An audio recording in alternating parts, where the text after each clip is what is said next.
Welcome back ATV morning with Farah में खुश आमदीद। तो हमने सोचा कि अभी हम आपको आईब्रो लिफ्ट के बारे में बता रहे हैं, तो क्यों ना हम इस मौसम में आंखों के जो मसाइल हैं उसके बारे में भी कुछ छोटा सा सेशन रखें, ताकि हमें उसके बारे में भी आगाही हो कि इस मौसम में आंखों की अपनी निगहदाश्त जो है वो कैसे करनी है। इस हवाले से बातचीत करने के लिए मेरे साथ आज मौजूद हैं हमारे eye surgeon doctor Mohammad Arif साहब, हेड ऑफ़ आई डिपार्टमेंट हैं पिम्स हॉस्पिटल में। Thank you for joining me and good morning. बताइएगा डॉक्टर साहब, क्या मसाइल रिपोर्ट हो रहे हैं आजकल आपके पास? बरसात के मौसम में आंखों के क्या मसले चल रहे हैं? ऐसा है कि गर्मी की आमद के साथ ही बहुत सी ऐसी बीमारियां जो सर्दी में नज़र नहीं आती वो आपको नज़र आना शुरू हो जाती, जिसमें से सबसे कॉमन एलर्जी है। ठीक है। ख़ास तौर पे बच्चों में एलर्जी एक ऐसी बीमारी है जो कि जल्द की भी हो सकती है, फेफड़ों की भी हो सकती है, इसी तरह आँखों की भी होती है। जिन पेशेंट्स में ये नहीं होती उनको गर्मी कुछ नहीं कहती, चाहे आप बाहर फिरें या एसी में रहें। लेकिन जो लोग प्रोन हैं और किसी भी एंटीजन के साथ उनको ये प्रॉब्लम हो रहा है, उनके लिए गर्मी और बरसात बहुत अजाब बन जाती है जी। तो इसलिए वो मरीज़ जिनको ऑलरेडी पता है कि उनको ये इशू है, उनको चाहिए कि वो बिफ़ोर हैंड आई स्पेशलिस्ट को अपने करीबी हॉस्पिटल में तशरीफ़ ले जाके चेकअप करवा लें। ठीक है। और अपने आने वाले मौसम के लिए अपना तदारुक का बंदोबस्त करें। क्या तदारुक हो सकता है? वैसे मैंने ये प्रॉब्लम इस तरह से देखा कि मेरे पास जो काम करती हैं खातून, उनके बच्चे को ये मसला हो गया और वो बहुत भागी हैं, बहुत मुख्तलिफ हॉस्पिटल्स में। उस बेचारे की आंखें जुड़ जाती हैं, स्टिकी, एंड देन हालांकि आई ड्रॉप्स भी डाल रही है और सब चीज़ें, लेकिन रिलीफ नहीं मिल रहा। She went to hospital and kept reporting me कि नहीं, कोई फ़र्क नहीं पड़ रहा, कोई फ़र्क नहीं पड़ रहा। एंड देन आफ्टर 3-4 हफ्ते के बाद ऑटोमेटिकली थोड़ा बेहतर होना शुरू हुआ। सो ये इस तरह के जो मसाइल हैं, इनका फिर क्या हल है?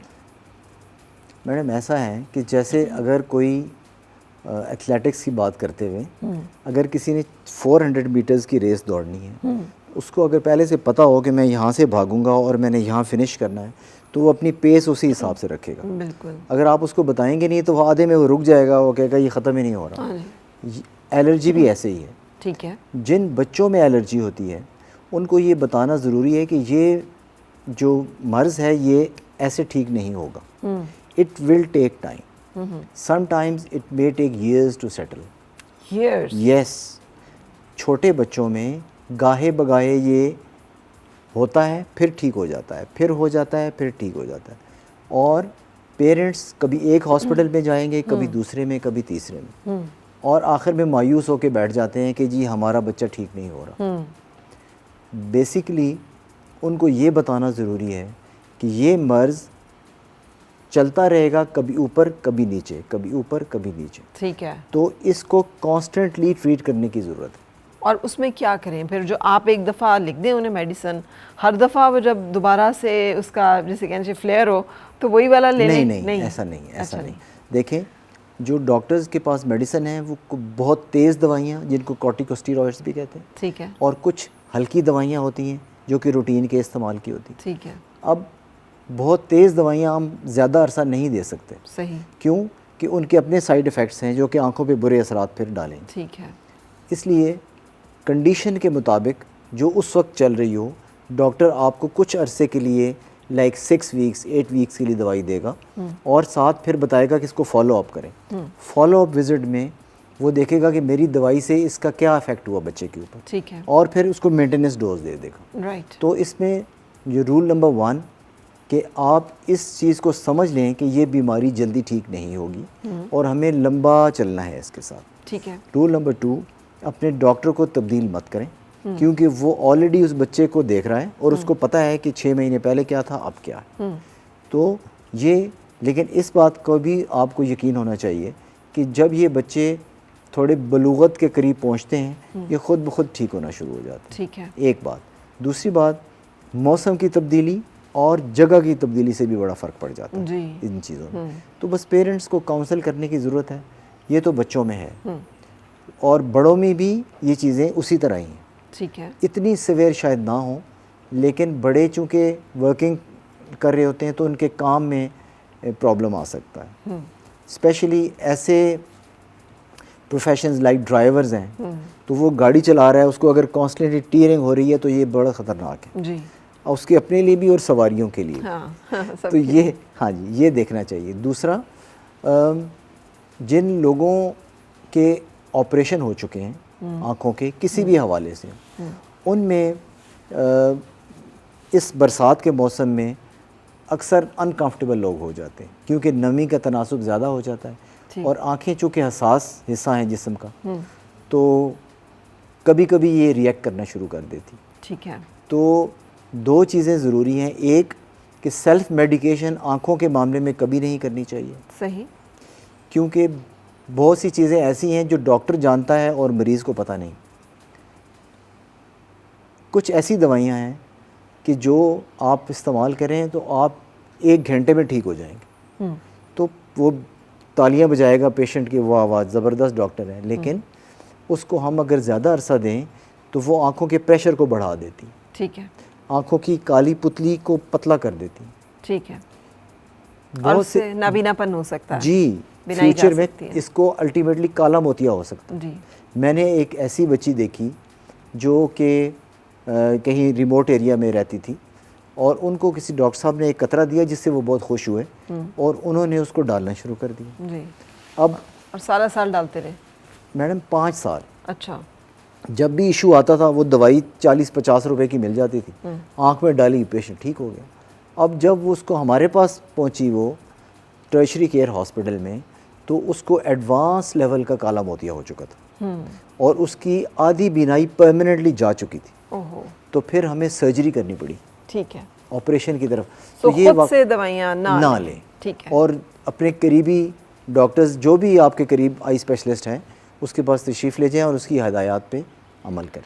अच्छा, एक और मसला जो इन दिनों में, वैसे तो गर्मियों में बिलअमूम, लेकिन बरसात में भी मैंने देखा है, आशूब चश्म नहीं है लेकिन लोगों की आंखें जो हैं वो लाल होती हैं और वो कहते हैं कि ये देखिए आंख जो है लाल हो गई है, वो ये क्यों होता है, इसकी क्या वजूहात होती हैं and how to manage it?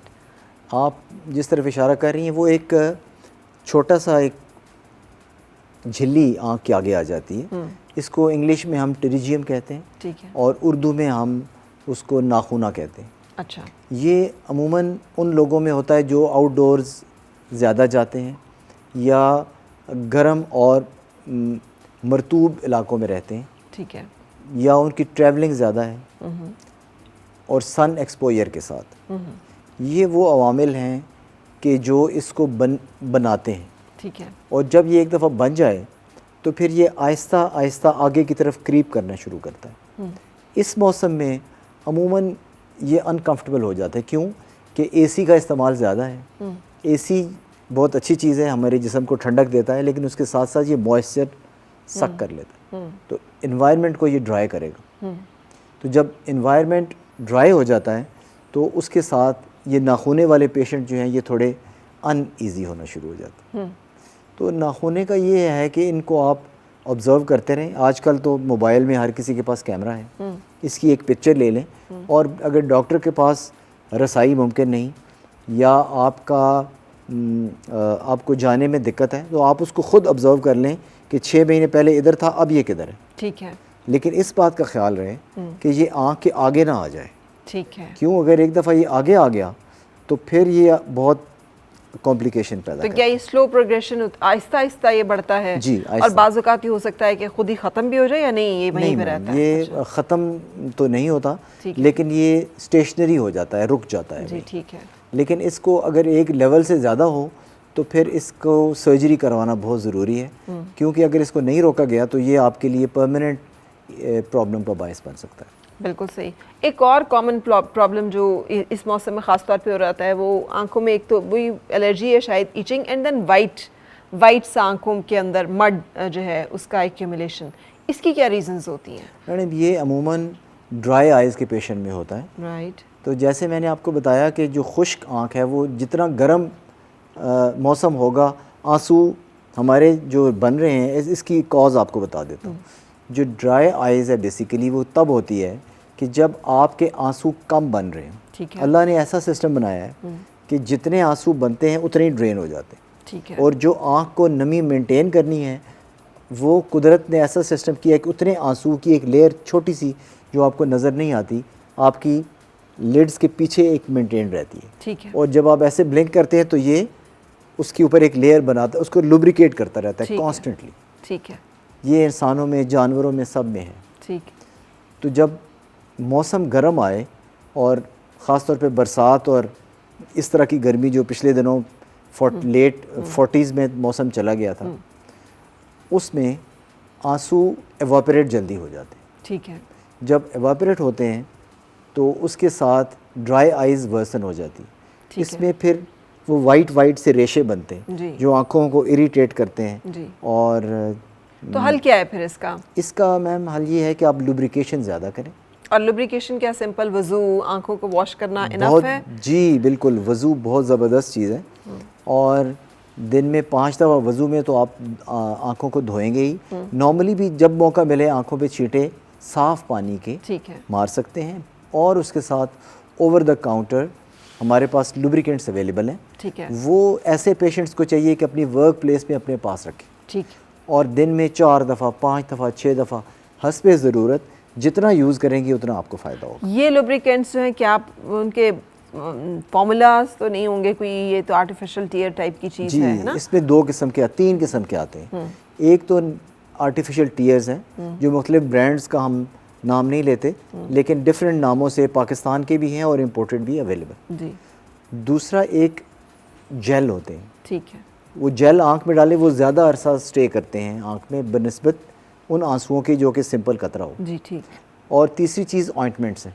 ठीक है। ऑइंटमेंट्स के अंदर एक जेली होती है, जैसे पेट्रोलियम जेली आप हाथों पे लगाती उस तरह की, तो वो आँख के ऊपर एक पतली सी लेयर बना देती है, लेकिन उसका नुकसान ये है कि वो आपकी विजन को कॉम्प्रोमाइज़ करती है थोड़ी देर के लिए। जी। जितनी देर तक उसका इफेक्ट 5, 10, 15 मिनट कम से कम, जितनी देर भी रहे, लेकिन जो वर्किंग क्लास के लोग हैं उनको फिर ये सूट नहीं करेगा। ठीक है। क्योंकि अगर आप गाड़ी चला रही हैं या इवन लेकिन रात को तो आप कम से कम लगा कर अगर सो रहे हैं तो एक डीप मॉइस्चराइजिंग आपकी आंख को मिल जाएगी। मैं उसी तरफ आ रहा था कि आप उस टाइम पे उसको लगाएं कि जब आप काम ना करें जी, तो वो बेहतरीन काम करेगी। बिल्कुल। लेकिन रूटीन में जो टीयर्स हैं सिंपल या जेल्स हैं ये आप यूज़ करें, इनका बहुत फ़ायदा होता है और इसका कॉम्प्लिकेशन होने से ये बचाता है। Thank you very much doctor Mohammad Arif साहब, आप साथ रहे और कुछ बातें हमने आंखों की हिफाजत के लिहाज से शेयर की। अमराज चश्म जो हैं इस मौसम में बढ़ जाते हैं, सो अपनी आंखों का ख्याल रखें, अपना ख्याल रखें। हमें दीजिए इजाज़त, खुशबाश रहिए, इंशाल्लाह कल फिर मिलेंगे। उस वक्त तक के लिए अल्लाह हाफ़िज़।